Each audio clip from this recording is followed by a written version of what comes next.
அன்றும் இன்றும் என்றும் தரம் என்றாலே சக்தி மசாலா. இது மக்களின் 49 ஆண்டு கால நம்பிக்கை. சிக்கனமாய் போட்டாலும் சிறப்பா இருக்கும். ஈரான் போர் அப்டேட்ஸை பத்தி நம்ம பார்க்கறதுக்கு முன்னாடி ஈரானுக்கும் அமெரிக்காவுக்கும் இடையிலான பகைக்கு காரணமான ஒரு முக்கியமான நபரை பத்தி நீங்க தெரிஞ்சுக்கணும். இவரை பத்தி நம்ம இப்ப பார்க்கறதுக்கு ஒரு காரணம் இருக்கு. அது என்ன அப்படிங்கறத பின்னாடி சொல்றேன். முகமது மொசாதெக் இவர் 1951 இருந்து 1953 வரைக்கும் ஈரானுடைய பிரதமராக இருந்தவர். அப்போ ஈரான்ல மன்னர்களுடைய ஆட்சி இருந்துச்சு. மன்னர்கள் அப்படின்னா ஷா அப்படிங்கிற அந்த குடும்பத்தினுடைய ஆட்சி தான் இருந்துச்சு. முகமது ரெசா பஹல்வி தான் அப்போ மன்னராக அங்க ஆட்சி பண்ணிக்கிட்டு இருந்தாரு. பிரதமருக்கு அதிக அதிகாரம் இருக்கணும் அப்படின்னு முகமது மொசாதெக் சொல்ல, அப்படிலாம் கொடுக்க முடியாதுன்னு ரெசா பஹல்வி சொல்ல, இவங்க ரெண்டு பேருக்கும் இடையில ஒரு மோதல் இருந்துகிட்டே இருந்துச்சு. குறிப்பா ரெசா பஹல்வி மேற்கத்திய நாடுகளோட, அமெரிக்கா, பிரிட்டன் போன்ற நாடுகளோட நல்ல உறவை மெயின்டைன் பண்ணணும் அப்படின்னு நினைச்சாரு. ஆனா முகமது மொசாதெக் ஒரு நேஷனலிஸ்ட், மேற்கத்திய நாடுகளுடனான அந்த உறவுக்கு எதிராக இருந்தவர். மக்கள் மத்தியில முகமது மொசாதெக்கு மிகப்பெரிய அளவு செல்வாக்கு இருந்துச்சு. அதன் அடிப்படையில் அவர் 1951 ஈரானுடைய பிரதமர் ஆகிறாரு. அவர் கைக்கு நிறைய அதிகாரமும் வந்துச்சு. மக்களுடைய சப்போர்ட் இருக்கிறதுனால வேற வழியே இல்லாம ரெசா பஹல்வியும் அந்த அதிகாரங்களை கொடுக்கற மாதிரியான சிச்சுவேஷன் ஏற்பட்டுச்சு. அந்த அதிகாரங்களை பயன்படுத்தி முகமது மொசாதெக் ஒரு மிகப்பெரிய செயலை செஞ்சார். ஈரானுடைய எண்ணெயை தேசியமயமாக்கினார். ஈரான் மட்டும் இல்ல, மிடில் ஈஸ்ட்ல எண்ணெயை கண்டுபிடிக்கிறதுக்கும் அதுல இருந்து எண்ணெய் எடுக்கிறதுக்குமான அந்த தொழிற்சாலைகளை நிறுவனது மேற்கத்திய நாடுகள் தான். அமெரிக்கா, பிரிட்டன் போன்ற நாடுகளுடைய எண்ணெய் நிறுவனங்கள் தான் அங்கிருந்து எண்ணெய் எடுத்துக்கிட்டு இருந்தாங்க. முகமது மொசாதெக் என்ன சொல்றாரு, இது எங்க நாட்டினுடைய எண்ணெய், அந்த எண்ணெயை மேற்கத்திய நாடுகளுடைய எண்ணெய் நிறுவனங்கள் எடுத்துட்டு போய் அவங்க மிகப்பெரிய அளவுல லாபம் சம்பாதிச்சுக்கிட்டு இருக்காங்க. ஏன் அவங்களுக்கு எங்களுடைய எண்ணெயை கொடுக்கணும்? இந்த எண்ணெய் எங்களுக்கு சொந்தமானது, அதனால நாங்க இந்த எண்ணெயை தேசியமயமாக்குறோம் அப்படின்னு சொல்றாரு. அதுக்கு என்ன அர்த்தம் அப்படின்னா, ஒண்ணு இந்த எண்ணெய் வர்த்தகத்தை முழுமையாக அரசாங்கமே நடத்தும். அப்படி இல்லாட்டி இந்த எண்ணெய் நிறுவனங்கள் அரசாங்கத்தோட பார்ட்னர்ஷிப்குள்ள சேர்ந்து நடத்தலாம். அந்த லாபத்துல ஒரு பெர்சன்டேஜ் மட்டும் அந்த எண்ணெய் நிறுவனங்களுக்கு கிடைக்கும். பெரும்பாலான தொகை ஈரான் அரசாங்கத்துக்கு போகும் அப்படிங்கிற அந்த முடிவை அறிவிக்கிறாரு முகமது மொசாதெக். எண்ணெயில கை வச்சா பிரிட்டனுக்கும் அமெரிக்காவுக்கும் பிடிக்குமென்னு அமெரிக்காவுடைய உளவுத்துறையான CIA, பிரிட்டனுடைய உளவுத்துறையான MI6 இவங்க ரெண்டு பேரும் சேர்ந்து ஈரான்ல ஒரு ஆட்சி கவிழ்ப்பு செய்யறாங்க. 1953 முகமது மொசாதெக்கினுடைய ஆட்சி கவிழ்க்கப்படுது. அவர் பிரைம் மினிஸ்டர் பதவியிலிருந்து நீக்கப்படுறாரு. அப்போத்துல இருந்து கிட்டத்தட்ட 1967 வரைக்கும் அவர் வீட்டு சிறையிலேயே வைக்கப்பட்டு உடல்நல குறைவாலேயே இறந்து போறாரு.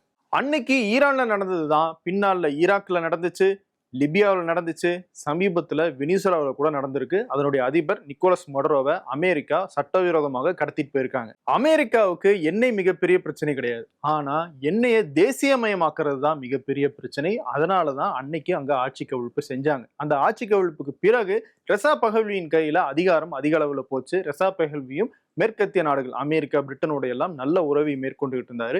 ஈரான்ல இருந்து எண்ணெய் அவங்களுக்கு எல்லாம் நல்லா போயிட்டு இருந்துச்சு. ஆனா அமெரிக்கா நடத்தின அந்த ஆட்சி கவிழ்ப்பு ஈரானுக்குள்ள நல்ல வரவேற்பு பெறல. குறிப்பா ஈரான் மக்கள் அதை எதிர்த்தாங்க. உங்களுடைய பாப்புலாரிட்டியோட பிரதமரான ஒருத்தரை ஆட்சி கவிழ்ப்பு செஞ்சுட்டாங்களே அப்படிங்கிற அந்த வெறுப்பு ஈரான் மக்கள் மனசுலயும் இருக்கு. குறிப்பா அங்க இருக்கிற மத குழுக்களுக்கு அமெரிக்கா செஞ்சது மிகப்பெரிய துரோகமாகப்பட்டது. அதனுடைய விளைவாக தான் 1979 மிகப்பெரிய அளவுல புரட்சி வெடிச்சு கொமைனி ஆட்சியை பிடிக்கிறாரு. ஈரான் இஸ்லாமிக் ரிப்பப்ளிக் ஆஃப் ஈரானாக மாறுது. அதுக்கப்புறமா 47 ஆண்டுகளாக அவங்க தான் அங்க ஆட்சி செஞ்சுக்கிட்டு இருக்காங்க. இன்னைக்கு ஈரான்ல இவ்வளவு பிரச்சனைகள் இருக்கு, ஈரான் மேல இவ்வளவு குற்றச்சாட்டுகள் அமெரிக்கா வைக்கிறாங்க அப்படின்னா அதுக்கு ஒரு வகையில அமெரிக்கா தான் ரொம்ப முக்கியமான காரணம். ஏன்னா விதை அமெரிக்கா போட்டது. நீங்க சொல்றதெல்லாம் சரி, அதுக்காக ஈரான் செய்யறது எல்லாம் நியாயம்னு நம்ம சொல்லிட முடியுமா? ஹமாஸ், ஹெஸ்புல்லா, ஹவுதிகள்னு பல ஆயுத குழுக்களுக்கு ஈரான் சப்போர்ட் பண்ணிக்கிட்டே இருக்காங்களே, அதனால எவ்வளவு மோதல்கள் வருது அப்படிங்கிறத நம்ம பார்த்துட்டு தான் இருக்கோம். அதெல்லாம் சரி நியாயப்படுத்த முடியுமா அப்படின்னு உங்களுக்கு ஒரு கேள்வி வரலாம். அதுக்குதான் நீங்க ஹிஸ்டரி இன்னும் கொஞ்சம் பின்னாடி போய் பார்க்கணும். 1979 தான் கொமேனியினுடைய ஆட்சி ஈரான்ல வருது. ஆனா அதுக்கு முன்னாடியும் பாலஸ்தீனத்துல பாலஸ்தீன மக்கள் இஸ்ரேலால கொன்னு குவிக்கப்பட்டுட்டு தானே இருந்தாங்க. அப்போ பிரச்சனை கொமேனியினுடைய ஆட்சி ஈரான்ல வந்த போது தொடங்கல. அதுக்கு முன்னாடியே பிரச்சனை இருந்துட்டு தான் இருந்துச்சு. அது ஈரானுடைய தலையீடால பெருசாச்சுன்னு வேணா நம்ம சொல்லலாம். இன்ஃபேக்ட் ஈரான்ல இப்ப ஆட்சியில இருக்கிறது சியா முஸ்லிம்ஸ். ஆனா பாலஸ்தீனத்துல இருக்கிற பாலஸ்தீன மக்களும் சரி, ஹமாஸ் அமைப்பும் சரி, அவங்க சன்னி பிரிவை சேர்ந்தவங்க. ஷியா பிரிவும் சன்னி பிரிவுக்கும் இடையில இருக்கிற மோதல் தான் கல்ஃப்ல இவ்வளவு பெரிய பிரிவு ஏற்படுத்துது அப்படின்னு ஒரு பக்கம் நம்ம பேசிட்டு இருந்தாலும், ஷியா அரசாங்கம் இருக்கிற ஈரான் சன்னியாக இருக்கிற பாலஸ்தீன மக்களுக்கு எதுக்காக ஆதரவு சொல்லணும்? சவுதி, கத்தார், UAE, குவைத் போன்ற நாடுகள் எல்லாம் சன்னி நாடுகள். நியாயப்படி பார்த்தா சன்னி நாடாக இருக்கிற பாலஸ்தீனத்துக்கும் காசா மக்களுக்கும் அவங்க தான் மிகப்பெரிய அளவுல உறுதுணையாக இருந்திருக்கணும். ஆனா காசாவில் அவ்வளவு மக்கள் கொல்லப்படும் போது நாங்க அரசியல் ரீதியிலான அழுத்தம் கொடுக்குறோம் அப்படின்னு 2 ஆண்டுகளாக வேடிக்கை பார்த்தாங்களே தவிர ஒரு கான்கிரீட்டான ஸ்டெப்பை எடுத்து இப்போ வரைக்கும் அங்க நடக்கிற உயிரிழப்புகளை இந்த நாடுகளால தடுக்க முடியல. அவங்க எல்லாம் செய்ய வேண்டிய அந்த ஃபைட்டை ஈரான் தான் பாலஸ்தீன் மக்களுக்காக செஞ்சுக்கிட்டு இருக்காங்க.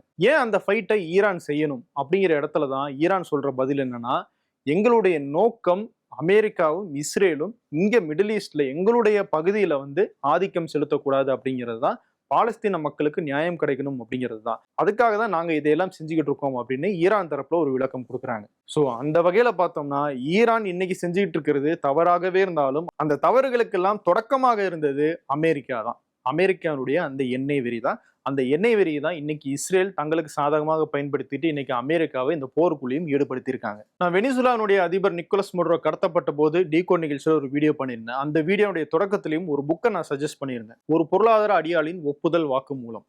இந்த புக்கை ஜான் பெர்கின்ஸ் அப்படிங்கிறவர் எழுதியிருக்காரு.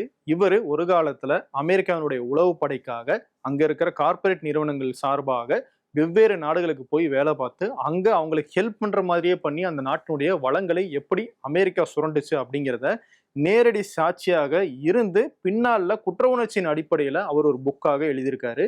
இன்னைக்கு உலகத்துல என்ன நடந்துகிட்டு இருக்கு, ஜியோ பாலிடிக்ஸ் எப்படி போய்கிட்டு இருக்கு அப்படிங்கிறத நீங்க தெளிவாக புரிஞ்சுக்கணும்னா அந்த புக்கை படிச்சாலே போதுமானதாக இருக்கும். அதுல எத்தனை நாடுகளை அமெரிக்கா எண்ணெய் வளத்துக்காக சூறையாடி இருக்காங்க அப்படிங்கிற பதிவுகள் எல்லாம் இருக்கு ஆதாரபூர்வமாக.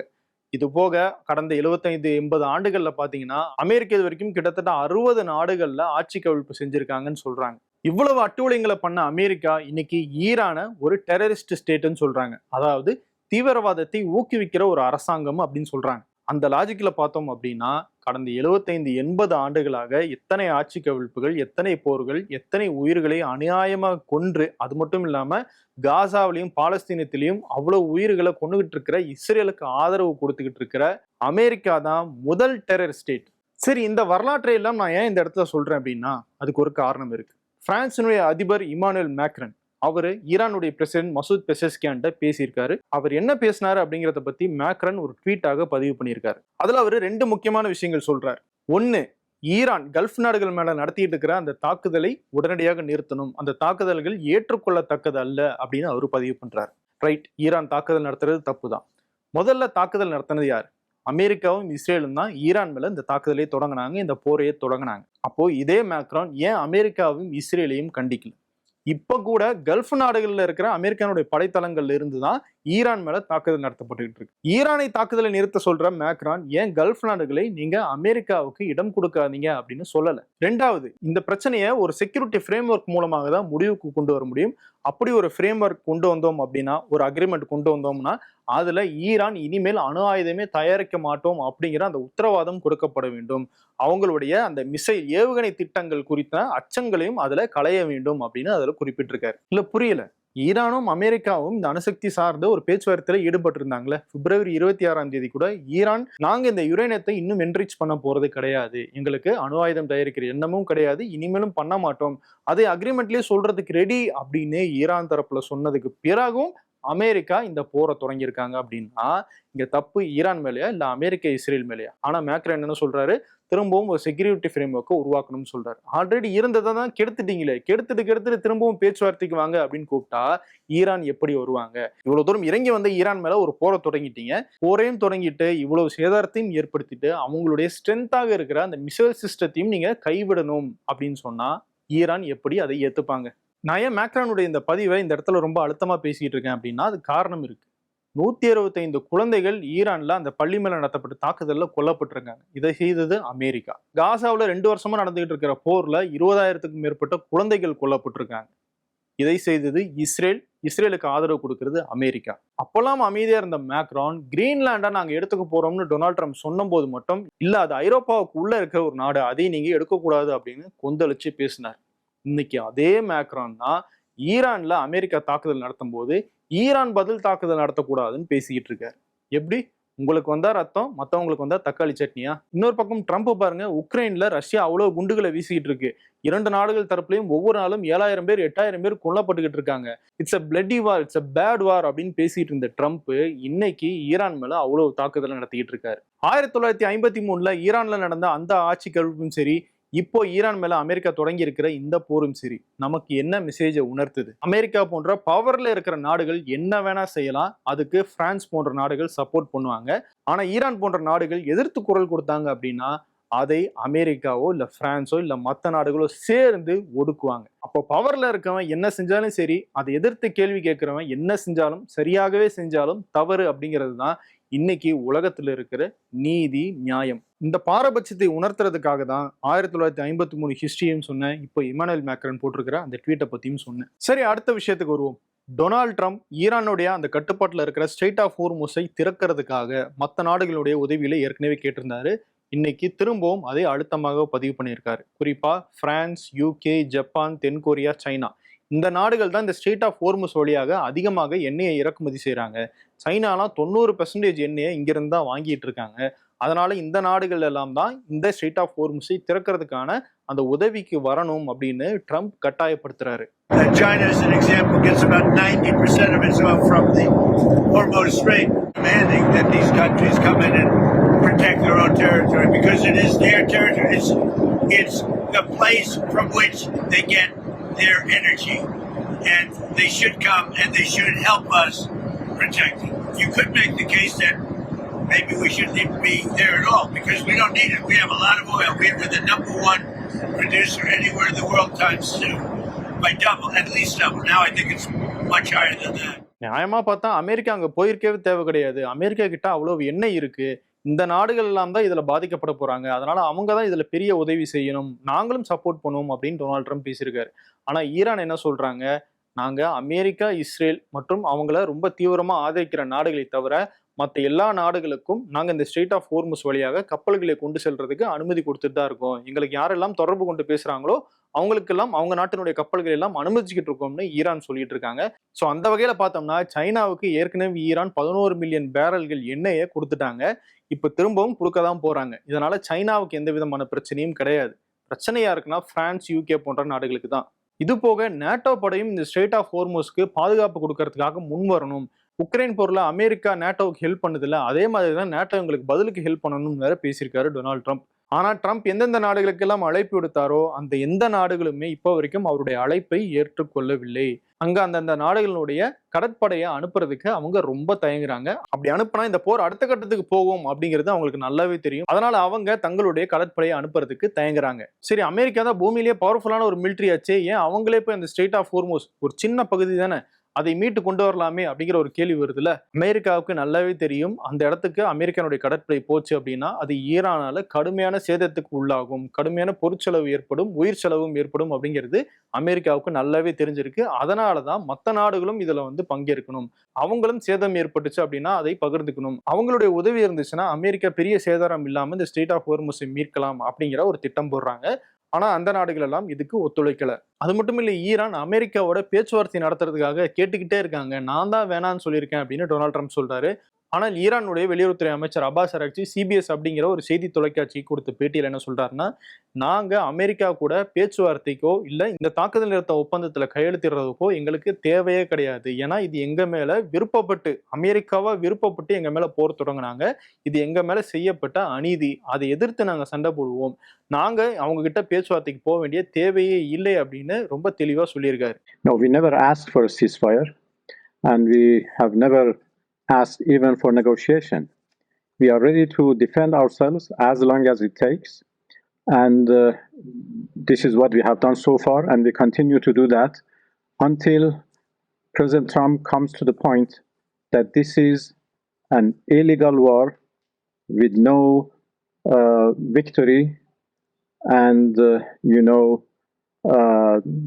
there are people being killed only because President Trump wants to have fun. This is what he has said. Have fun? We are not. Yes, this is what he said, that they are sinking, ships and targeting different places because it is fun.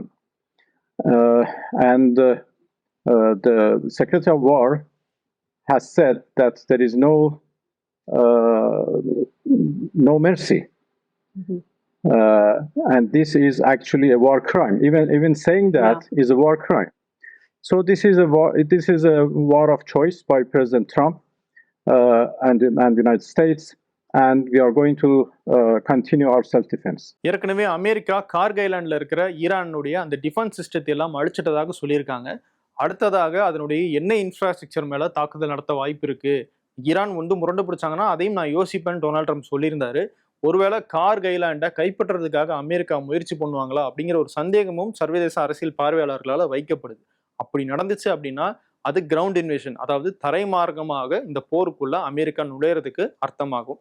அப்படி நடந்துச்சுன்னா Iran கிட்ட இருந்தும் கடுமையான பதிலடி கிடைக்கும். இந்த போர் அடுத்த கட்டத்தை நோக்கி போகும், இன்னும் தீவிரமாகும். இன்னொரு பக்கம் ஈரான் மேல இஸ்ரேலும் அமெரிக்காவும் சேர்ந்து தீவிரமான தாக்குதலை நடத்திட்டு தான் இருக்காங்க. பதிலுக்கு ஈரானும் தாக்குதல் நடத்திட்டு இருக்காங்க. நேத்தே ஒரு எச்சரிக்கை கொடுத்திருந்தாங்க ஈரான். யுஏஇல இருக்கிற சில துறைமுகங்கள்ல இருந்து அமெரிக்காவுடைய படைகள் ஈரானுடைய கார்க் ஐலாண்ட் மேல தாக்குதல் நடத்தியிருக்காங்க. அந்த இடத்துல நாங்க திரும்பவும் ஒரு ரிட்டாலியேஷன் பதில் தாக்குதல் நடத்துவோம் அப்படின்னு யுஏஇல இருக்கிற அந்த போர்ட்டை சுத்தி இருக்கிற மக்களை எல்லாம் வேற இடத்துக்கு போக சொல்லி ஈரான் சொல்லியிருந்தாங்க இல்லையா. அதன் மாதிரியே தொடர்ந்து அங்க இருக்கிற எண்ணெய் கிடங்குகள், அந்த துறைமுகங்களை சுத்தி இருக்கிற பகுதிகளில் ஈரான் தாக்குதல் நடத்துறாங்க. ஃபுஜைரா அப்படிங்கிற பகுதியில் இருக்கிற எண்ணெய் கிடங்கு மேல தாக்குதல் நடத்தப்பட்டிருக்கு. அதுல ஒரு எண்ணெய் கிடங்கு பற்றி எரிஞ்சுக்கிட்டு இருக்கு. இன்னொரு பக்கம் இஸ்ரேலினுடைய ராணுவம் அதிகாரப்பூர்வமாக நாங்க லெபனானுக்குள்ள தரைமார்க்கமாக போய் ஹெஸ்புல்லாவுக்கு எதிராக தாக்குதல் நடத்த போறோம் அப்படிங்கறத அறிவிச்சிருக்காங்க. இது ஒரு லிமிட்டடான ஸ்ட்ரைக்காக இருக்கும் அப்படின்னு சொல்றாங்க. ஆனா இதுவரைக்கும் லெபனான்ல அப்பாவி பொதுமக்கள் 800 பேருக்கு மேல கொல்லப்பட்டதாக தகவல் வந்துகிட்டு இருக்கு. ஈரான் கத்தார் மேல நடத்திட்டு இருக்கிற அந்த தாக்குதல் நிறுத்தணும்னு கத்தாரினுடைய அரசாங்கமும் சொல்லியிருக்காங்க.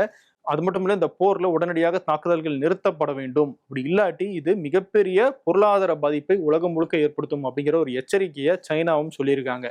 இதுக்கிடையில அமெரிக்காவினுடைய மிக முக்கியமான எண்ணெய் நிறுவனங்கள் எல்லாம் அமெரிக்காவுடைய அரசாங்கத்தோட பேச்சுவார்த்தை நடத்திருக்காங்க. குறிப்பா எனர்ஜி டிபார்ட்மெண்டோட ஒரு பேச்சுவார்த்தை நடத்தினதாகவும், அதுல இந்த போர் சீக்கிரம் முடிவுக்கு வரல அப்படின்னா எண்ணெய் விலை கடுமையான உயர்வை சந்திக்கும், அது மிகப்பெரிய பொருளாதார தாக்கத்தை அமெரிக்காவிலும் ஏற்படும் அப்படின்னு அந்த நிறுவனங்கள் சார்பில் கவலை சொல்லப்பட்டதாக தி வால் ஸ்ட்ரீட் ஜர்னல் அப்படிங்கிற அமெரிக்காவுடைய அந்த ஊடகம் செய்தி வெளியிட்டிருக்காங்க. தொடர்ந்து மேற்காசியாவில் என்ன நடந்துகிட்டு இருக்கு, அதுக்கு பின்னாடி இருக்கிற அரசியல் என்ன அப்படிங்கிறத நம்ம டீகோட் நிகழ்ச்சியில தெளிவாக பார்த்துட்டு இருக்கோம். அடுத்த வீடியோவில் மீண்டும் உங்களை சந்திக்கிறேன்.